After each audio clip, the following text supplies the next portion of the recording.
नमस्कार और मेरे प्यारे भाई, आज हम बात करेंगे गुरु तेग बहादुर सिंह के बारे में, जो बहुत महान और बहुत ही सिखों के सबसे अच्छे गुरु, सबसे सर्वप्रथम गुरु यही है। आज हम बात करते हैं गुरु तेग बहादुर के बारे में।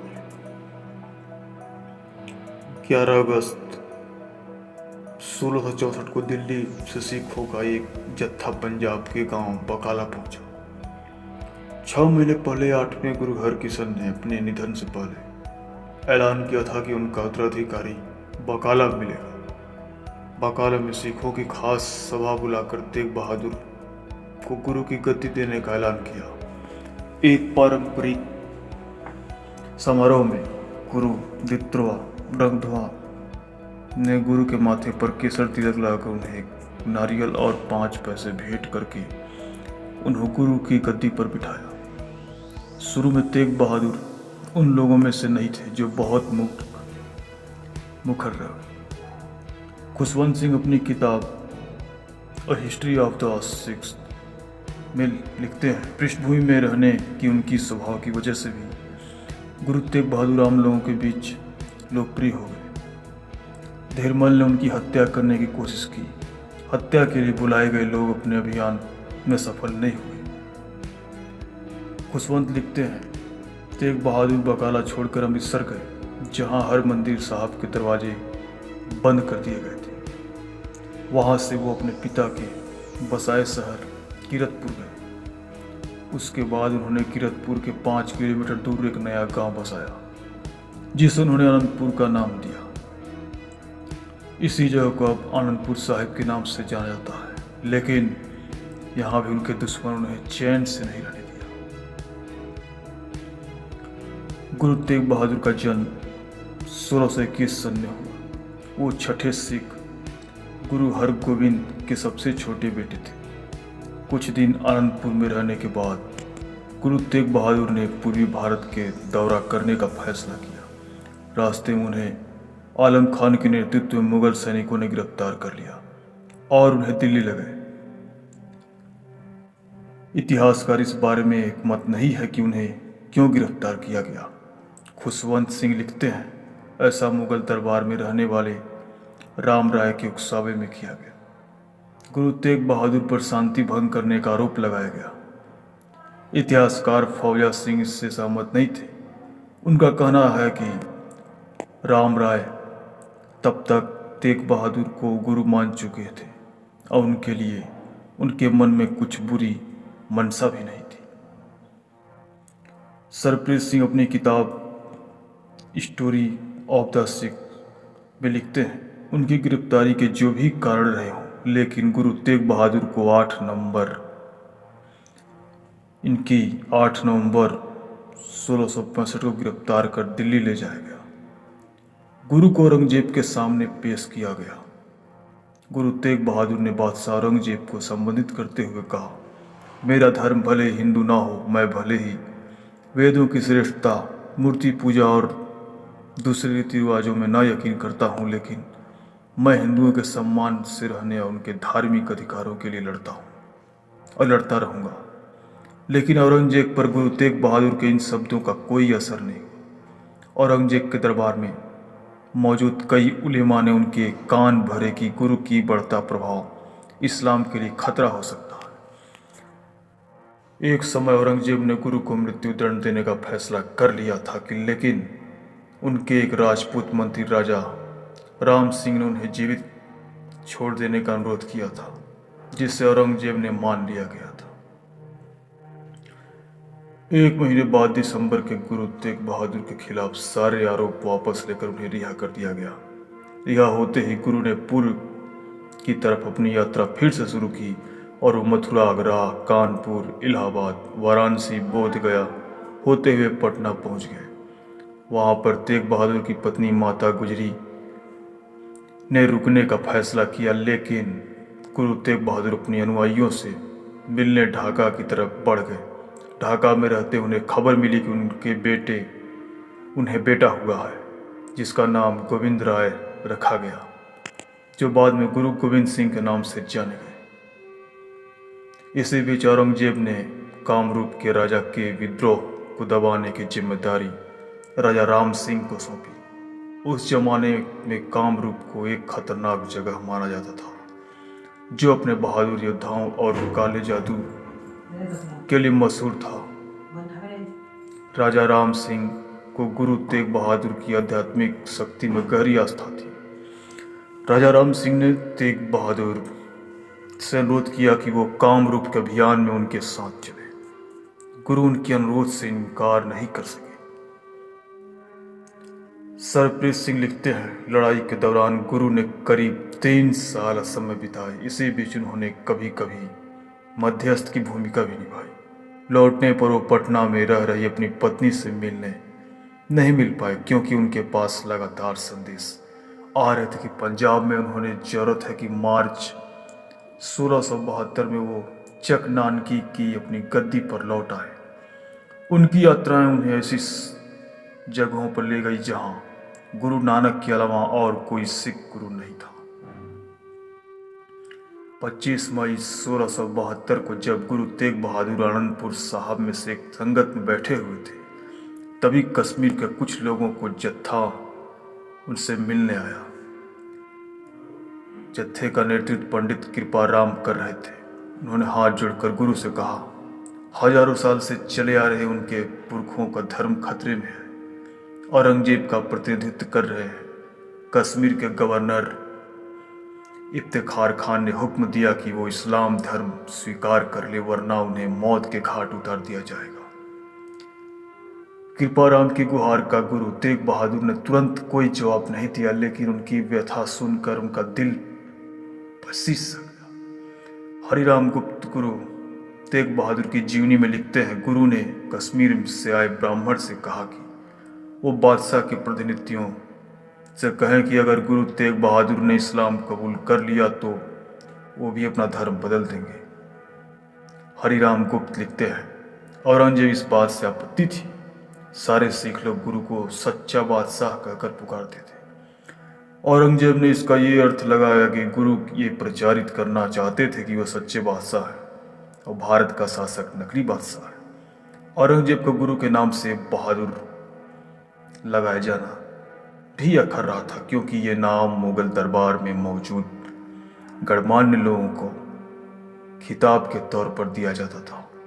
औरंगजेब ने आदेश दिया तेग बहादुर को दिल्ली में उनके सामने पेश किया जाए और उन्हें इस्लाम स्वीकार करने के लिए मजबूर किया जाए, वरना उनको अपने जीवन से हाथ धोना पड़ेगा। गुरु तेग बहादुर से सवाल जवाब करते लोग। तेग बहादुर ने अपने परिवार और साथियों से विदा ली और घोषणा की कि उनके बाद उनके बेटे गोविंद राय को अगला गुरु बनाया जाए। ठीक 11 जुलाई 1675 को तेग बहादुर अपने 5 अनुयायियों भाई मतीदास, उनके छोटे भाई सतीदास, भाई दयाला, भाई जैता और भाई उदय के साथ दिल्ली के लिए रवाना हुए। थोड़ी दूर चलने के बाद उन्होंने आगे की खबर लेने के लिए कोई भाई उदय और भाई जैता को दिल्ली के लिए रवाना कर दिया गया। एक दिन बाद में उन्हें रोपड़ थाने की हाकिम मिर्जा नूर मोहम्मद खान ने मलिकपुर के रंघारड़ गांव में गिरफ्तार कर लिया। रोपड़ से गुरु और उनके 3 साथियों को भारी पहरे के बीच सरहिंद ले जाया गया। उसके बाद उन्हें दिल्ली के चांदनी चौक थाने में भेज दिया गया। कैद के इन 4 महीनों में गुरु और उनके तीनों साथियों को काफी यातनाएं दी गई, काफी परेशान किया गया। गुरु तेग बहादुर की जीवनकार हरबंस सिंह विरदी अपनी किताब Guru Tegh Bahadur saviour of Hindus and Hindustan में लिखते हैं, दिल्ली में गुरु को उनके 3 साथियों के साथ लाल किले ले जाया गया। वहां गुरु से हिंदू और सिख धर्म पर कई सवाल पूछे गए। उनसे यह पूछा गया कि वो जनेऊ पहनने वालों और माथे पर टीका लगाने वालों के लिए अपनी जान क्यों कुर्बान कर रहे हैं। गुरु जी का जवाब था, हिंदू कमजोर पड़ गए हैं इसलिए वो नानक के दरबार में शरण लेने आए। अगर मुसलमानों ने भी उनसे इस तरह मदद मांगी होती तो उन्होंने उनके लिए भी अपनी जान कुर्बान कर दी होती। क्या औरंगजेब वाकई हिंदुओं से नफरत करते थे? बहुत बड़ा सवाल है। ध्यान से सुने। औरंगजेब की चेतावनी। डॉक्टर त्रिलोचन सिंह अपनी किताब गुरु तेग बहादुर प्रोफेट एंड मार्टियर में लिखते हैं, औरंगजेब दीवाने आम में सुबह 9 बजे दाखिल होकर उसकी बालकनी में पहुंच गए। उन्होंने सफ़ेद सिल्क की पोशाक पहन रखी थी। उसमें एक सिल्क का भी कमरबंद बंधा हुआ था जिससे रत्नों से जुड़ी एक कटार लटक रही थी। उनके सिर पर एक सफ़ेद साफा था। बादशाह के दोनों ओर खड़े किन्नर याक की पूंछ और मोर के पंख से बने पंखे उन पर हवा कर रहे थे। बादशाह को सिख धर्म के बारे में पहले से जानकारी थी। उन्हें यह भी मालूम था कि सिख भी मुसलमानों की तरह मूर्ति पूजा खिलाफ थे। उन्हें बहुत उम्मीद थी कि वो गुरु को इस्लाम कबूल कराने के लिए मना लेंगे, लेकिन क्योंकि दोनों में काफ़ी वैचारिक निकटता दिख रही थी, औरंगजेब ने गुरु तेग बहादुर से कहा कि आप ना मूर्ति पूजा में विश्वास रखते हैं और न ही आपको इन ब्राह्मणों में विश्वास है, तो आप इनका मामला लेकर हमारे सामने क्यों आए हैं? गुरु तेग बहादुर औरंगजेब को समझा पाने में नाकाम रहे। अंत में दरबार की तरफ से साफ साफ कहा गया कि वो इस्लाम कबूल कर ले या मरने के लिए तैयार है। गुरु तेग बहादुर को एक लोहे के पिंजरे में डालकर जंजीरों में जकड़ लिया गया। औरंगजेब के गुरु के पास कई संदेहवाहक भेजे, लेकिन गुरु अपनी बात पर अड़े रहे। एक दिन जेल के प्रमुख ने गुरु से कहा, बादशाह चाहते हैं कि आप इस्लाम धर्म मान लें। अगर आपके लिए ऐसा करना मुमकिन नहीं है तो कुछ चमत्कार दिखाइए जिससे भी अंदाजा हो जाए कि आप एक पवित्र पुरुष हैं। हरबंस सिंह वर्दी लिखते हैं, गुरु ने जवाब दिया, मेरे दोस्त, चमत्कार का अर्थ होता है ईश्वर की मेहरबानी और एहसान। वो दुनिया के सामने जादूगरी दिखाने का इजाज़त नहीं देता। उनकी कृपा का गलत इस्तेमाल करने से वो नाराज हो जाएंगे। मुझे चमत्कार दिखाने की जरूरत नहीं है क्योंकि हर रोज़ हमारे सामने चमत्कार हो रहे हैं। क्या ये चमत्कार नहीं है? बादशाह दूसरों को तो मौत की सज़ा दे रहा है, लेकिन उसे इस बात का अंदाज़ा नहीं है कि एक दिन उसे भी मरना है। जब यह देख गया कि गुरु तेग बहादुर अपना विचार नहीं बदलेंगे तो उनके साथियों को उनके आंखों के सामने ही प्रताड़ित किया गया। हरिराम गुप्ता गुरु तेग बहादुर की जीवनी में लिखते हैं, चांदनी चौक से जहां आज कोतवाली है उनके सामने फौहारे के पास भाई मतीदास की ओर से काट डाला गया। उन्होंने इस जुल्म का मुकाबला शांति और बहादुरी से किया। उसका जिक्र सिखों के दैनिक अरदास में किया जाता है। भाई मतीदास ने अपनी बारी आने से पहले हाथ जोड़कर ये दृश्य देख रहे थे। गुरु का आशीर्वाद लिया। सतीदास को खौलते हुए तेल में जिंदा डाल दिया गया और दयाला के जिस्म के चारों तरफ रुई लपेट कर पहले उन्हें खंभे में बांध गया और फिर उन्हें आग लगा दी गई। वहां बहुत बड़ी भीड़ ये सब देख रही थी। ये सब गुरु तेग बहादुर की आंखों के सामने हो रहा था और वो लगातार वाहे गुरु जप रहे थे। वहां मौजूद गुरु की एक और शिष्य जयता दास ने रात में मारे गए लोगों के पार्थिव शरीर के पास बह रही जमुना नदी के पास बहा दिया। जिस दिन उन्हें मौत की सजा दी जानी थी, गुरु तेग बहादुर जल्दी सोकर उठे। उन्होंने कोतवाली के पास से कुएं पर स्नान किया और प्रार्थना की। ठीक 11 बजे जब उनको मौत की सजा देने वाली जगह पर ले जाया गया तो काजी अब्दुल वहाब बोरा ने उन्हें फतवा पढ़कर सुनाया। जल्लाद जलाउद्दीन उनके सामने नंगी तलवार लेकर खड़ा हो गया। उस समय आसमान में बादल आ गए और वहां मौजूद प्रत्यक्षदर्शी भी जितने थे बहुत रोने लगे। गुरु तेग बहादुर ने अपने दोनों हाथ उठाकर उन्हें आशीर्वाद दिए। जैसे ही जलाउद्दीन ने गुरु तेग बहादुर का सिर धड़ से अलग किया, भीड़ में सन्नाटा सा छा गया। जिस स्थान पर गुरु तेग बहादुर की शहादत हुई थी, उसी स्थान के बाद में शीशगंज गुरुद्वारा बन गया। पीएम मोदी के वीर बाल दिवस की घोषणा पर पंजाब में क्या है आपत्तियां? गुरु के शिष्य जैता दास उनके कटे हुए शीश को दिल्ली से 340 किलोमीटर दूर आनंदपुर ले जाकर उन्हें 9 वर्ष के बेटे गोविंद राय को दिया। आनंदपुर साहब ने शीशगंज गुरुद्वारा को उस स्थान पर पहना बनाया गया जहां गुरु तेग बहादुर के कटे हुए शीश को सम्मान पूर्वक दफनाया गया था। एक और व्यक्ति लखी सिंह ने कोतवाली से 8 किलोमीटर दूर रकाबगंज में तेग बहादुर के पार्थिव शरीर को अंत्येष्टि की। उसी स्थान पर उनकी याद के एक गुरुद्वारा बना गया। अब हम बात करते हैं मुगलों के पतन की शुरुआत कैसे हुई। जब गुरु तेग बहादुर के बलिदान के बाद बहुत से पंडितों ने सिख धर्म अपना लिया, कश्मीरी पंडितों का नेतृत्व करने वाले कृपाराम ने भी सिख धर्म अपना लिया।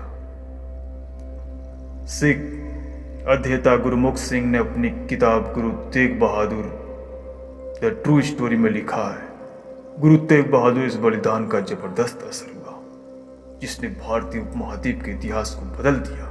यह मानव इतिहास में मानवाधिकारों के लिए दी गई शहादत का सबसे बड़ा उदाहरण बन गया। यहीं से भारत में शक्तिशाली मुगल साम्राज्य का पतन होना शुरू हो गया।